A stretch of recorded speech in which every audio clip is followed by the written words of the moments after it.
जय धन्वंतरी। मैं डॉक्टर सोनाली आयुर्प्रेप में आप सबका स्वागत करती हूँ।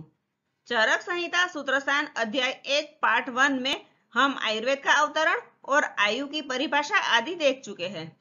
मैंने पहले भी आपको बताया है कि चरक संहिता सूत्रस्थान के सिलेबस में से 50% से ज्यादा आप पहले पढ़ चुके हैं। आपको सिर्फ यहाँ यही ध्यान रखना है कि कौन से अध्याय में किसका वर्णन है और कौन से श्लोक है।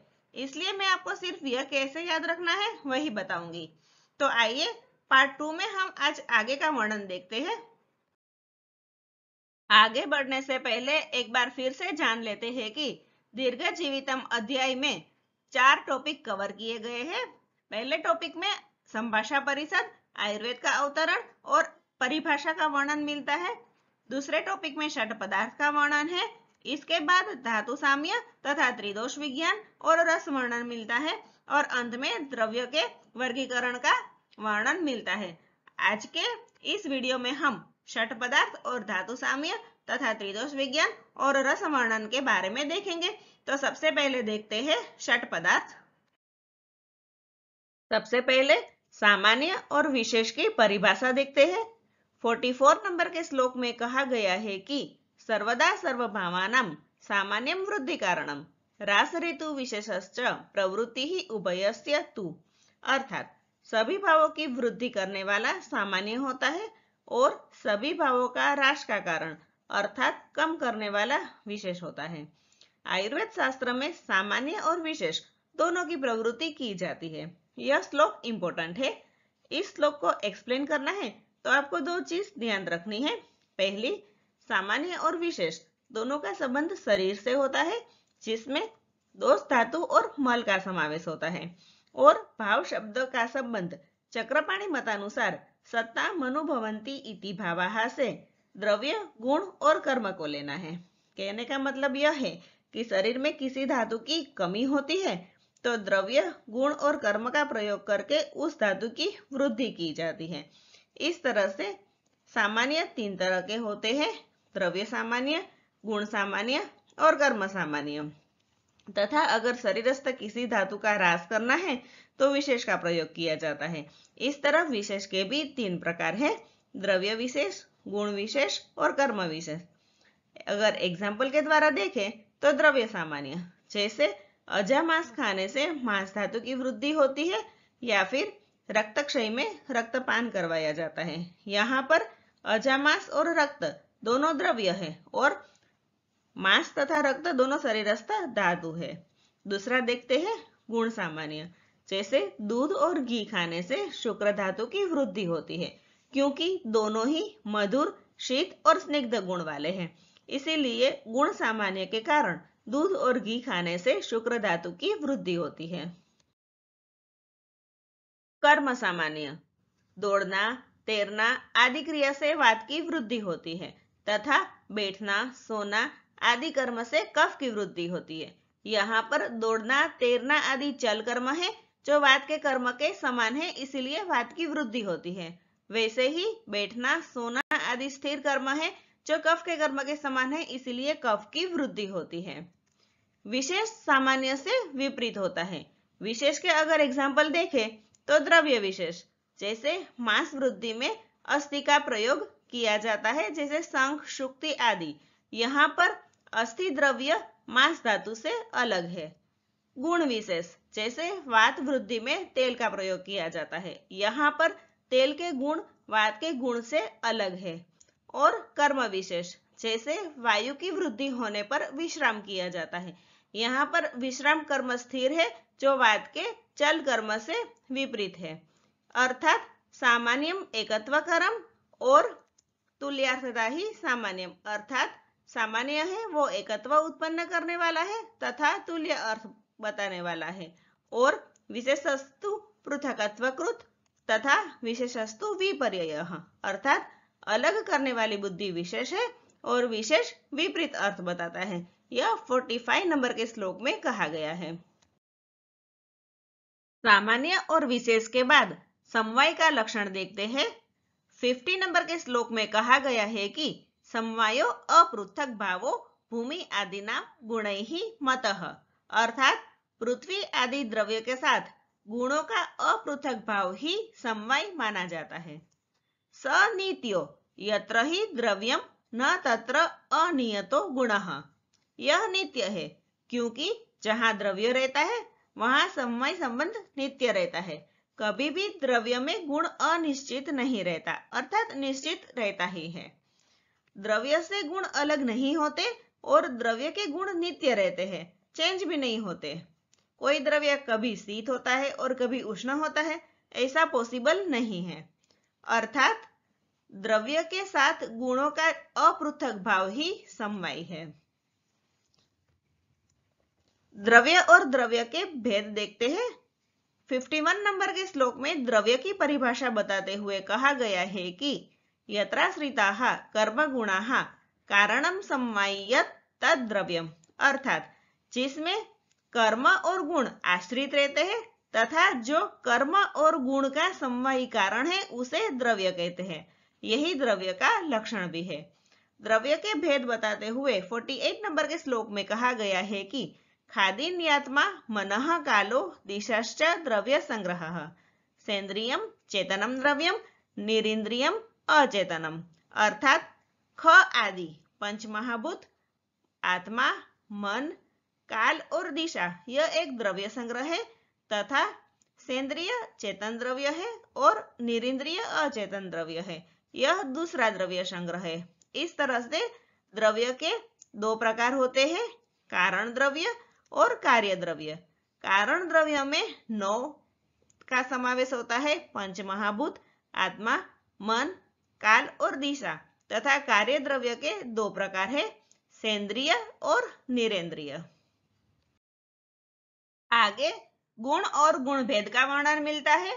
गुण का लक्षण बताते हुए 51 नंबर के श्लोक में कहा गया है कि समवायी तु निचेष्टः कारणम गुणः, अर्थात जो समवाय संबंध वाला हो, चेष्टा रहित हो और ग्रहण करने में कारण हो उसे गुण कहते हैं।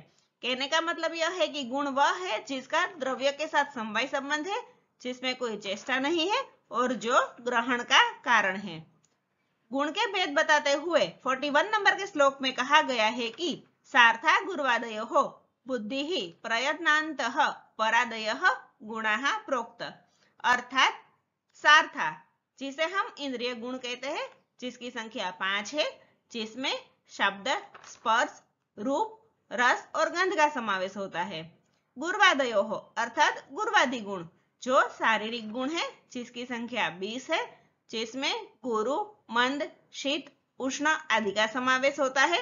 बुद्धि ही प्रयत्नांतः अर्थात बुद्धि से लेके जिसके अंत में प्रयत्न है, ऐसे आत्मगुण जिसे हम आध्यात्मिक गुण भी कहते हैं, जिसकी संख्या 6 है, जिसमें बुद्धि, सुख, दुख, इच्छा, द्वेष और प्रयत्न का समावेश होता है। और परादयः अर्थात परादि गुण जिसे हम सामान्य गुण भी कहते हैं, जिसकी संख्या 10 है, जिसमें पर, अपर आदि गुणों का समावेश होता है।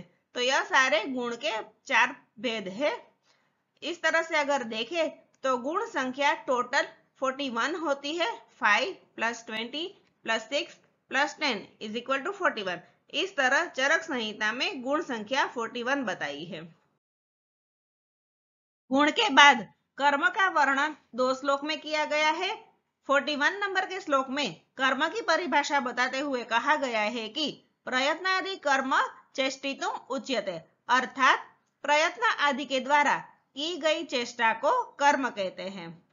52 नंबर के श्लोक में कर्म का लक्षण बताते हुए कहा गया है कि संयोगे च विभागे च कारणम द्रव्यम आश्रितम, कर्तव्यस्य क्रियाकर्म कर्म न अन्यद अपेक्षते, अर्थात संयोगे च विभागे च कारणम, एक ही साथ संयोग और विभाग में जो कारण रूप है, तथा द्रव्यम आश्रितम द्रव्य के आश्रित है, उसे कर्म कहते हैं। कर्तव्यस्य क्रिया कर्म कर्तव्य की क्रिया को कर्म कहते हैं। कर्म न अन्यद अपेक्षते, अर्थात कर्म अन्य किसी की अपेक्षा नहीं करता है। किसके लिए अपेक्षा नहीं करता है? तो संयोग और विभाग में किसी अन्य कारण की अपेक्षा नहीं करता। कहने का मतलब यह है कि कर्म केवल क्रिया की अपेक्षा करता है, अर्थात संयोग और विभाग में जो कारण रूप है वह सिर्फ क्रिया है। इस तरह से इति उक्तम कारणम कहकर चरक संहिता में सामान्य, विशेष, समवाय, द्रव्य, गुण और कर्म का वर्णन मिलता है। आगे 53 नंबर के श्लोक में धातु साम्य क्रिया च उक्ता तंत्रस्य अस्य प्रयोजनम, अर्थात यह तंत्र का प्रयोजन धातु साम्य क्रिया है, यह कहते हुए धातु साम्य और त्रिदोष सिद्धांत का वर्णन मिलता है, जिसे हम आगे देखेंगे। धातु साम्य तथा त्रिदोष विज्ञान में रोगों के त्रिविध कारण और रोगों के आश्रय बताते हुए 54 नंबर के श्लोक में कहा गया है कि काल बुद्धि इंद्रियार्थानाम योगो मिथ्या न च अति च द्रव्याश्रयाणाम द्रव्यानाम त्रिविधो हेतु संग्रह, अर्थात काल, बुद्धि और इंद्रियों के विषयों का मिथ्यायोग, अयोग और अतियोग, इन तीन हेतु का संक्षेप में संग्रह किया गया है। इस श्लोक में द्वय आश्रयाणाम का मतलब है दो आश्रय, शरीर और मन के आश्रितभूत व्याधियां।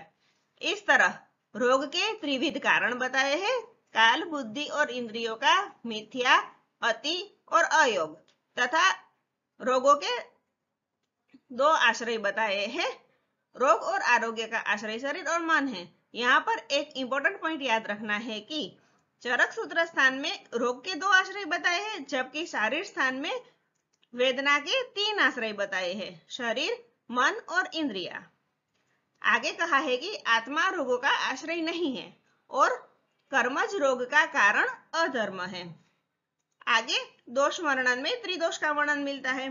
57 नंबर के श्लोक में कहा गया है कि वायु पीतम कफश्चोक्त शरीरो दोष संग्रह मानसः पुनरुद्दिष्टो रजश्च तम एव च, अर्थात शारीरिक दोष तीन है, वात, पित्त और कफ, तथा मानस दोष दो है, रज और तम। यह सारे श्लोक इंपॉर्टेंट है, आप इसे रट लीजिए।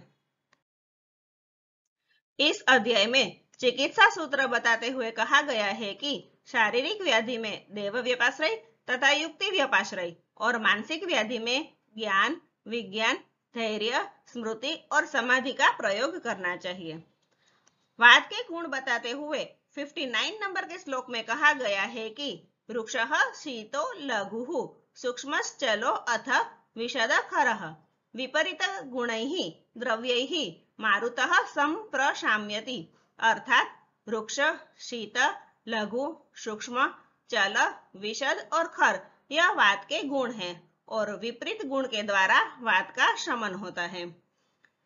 पित्त के गुण बताते हुए 60 नंबर के श्लोक में कहा गया है कि सस्नेहम उष्णम तीक्ष्णम च द्रवम अम्लम सरम कटु विपरीत गुणैः पीतम द्रव्यैः आशु प्रशाम्यति, अर्थात स्नेह, उष्ण, तीक्ष्ण, द्रव, अम्ल, सर और कटु यह पित्त के गुण हैं और इससे विपरीत गुण से पित्त दोष का शमन होता है।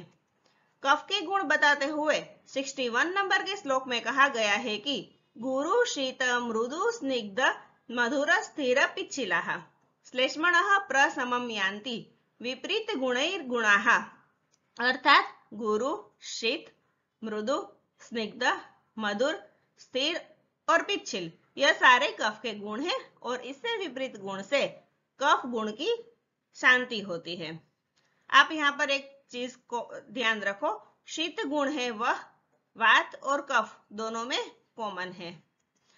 जब देश, मात्रा और काल के विपरीत गुण वाले औषध का प्रयोग युक्ति पूर्वक किया जाता है तब साध्य रोग नष्ट हो जाते हैं और असाध्य रोग की चिकित्सा नहीं करना चाहिए। यह वर्णन 62 नंबर के श्लोक में मिलता है। रस का वर्णन करते हुए 64 नंबर के श्लोक में कहा गया है कि रसनार्धो रसः तस्य द्रव्यम आपः क्षितिः तथा निवृत्तौ च विशेषे च प्रत्ययाः खादयः त्रयः। इस श्लोक के आधार पर रसना का अर्थ अर्थात विषय है वो रस है। रस का आधार द्रव्य, जल और पृथ्वी है। रस की उत्पत्ति में कारण द्रव्य, जल और पृथ्वी है तथा विशेष ज्ञान का कारण अर्थात यह रस मधुर है या फिर अम्ल है या फिर लवण है, यह जो विशेष ज्ञान होता है उसका कारण वायु, आकाश और अग्नि है।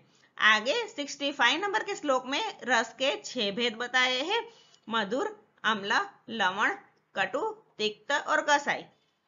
इसके बाद 66 और 67 नंबर के श्लोक में दोष के कोपक रस और शामक रस बताए हैं।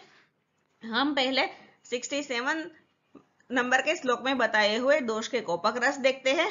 कफ का कोपक रस है मधुर अम्ल लवण, वात का कोपक रस है कटु तिक्त कसाई और पित्त का कोपक रस है कटु अम्ल और लवण। आप इसे इस तरह से याद कर सकते हो 1 2 3।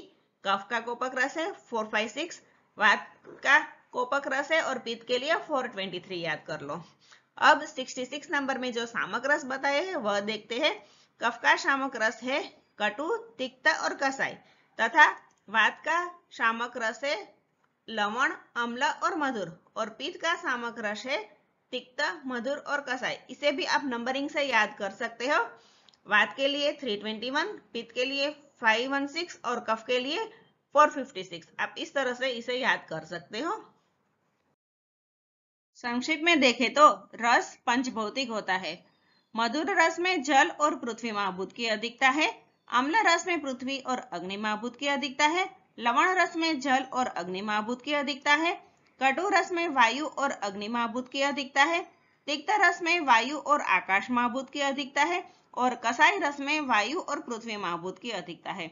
आप इसे ऐसे याद कर सकते हो, मधुर के लिए जेपी और कसाई के लिए वीपी, अर्थात मधुर में जेपी जल और पृथ्वी तथा कसाई में वायु और पृथ्वी की अधिकता है। अम्ल और लवण के लिए पा और झा याद कर लो और कटु और तिक्त के लिए वी ए तथा वी डबल ए याद कर लो। इस तरह से आप रस के पंचभौतिकत्व को याद कर सकते हो। बस आज के वीडियो में यहाँ तक ही। आगे के वीडियो में हम द्रव्य के वर्गीकरण के बारे में देखेंगे। तो कैसा लगा मेरा यह वीडियो? अगर पसंद आया हो तो इसे लाइक करें, अपने फ्रेंड्स के साथ शेयर करें तथा मेरे चैनल को सब्सक्राइब करना ना भूलें ताकि मेरे नए वीडियो आपके पास जल्द से जल्द पहुंच सके। अगर कोई सुझाव है तो आप कमेंट बॉक्स में लिख सकते हो। मिलते हैं नेक्स्ट वीडियो में। तब तक stay safe, stay healthy and keep learning.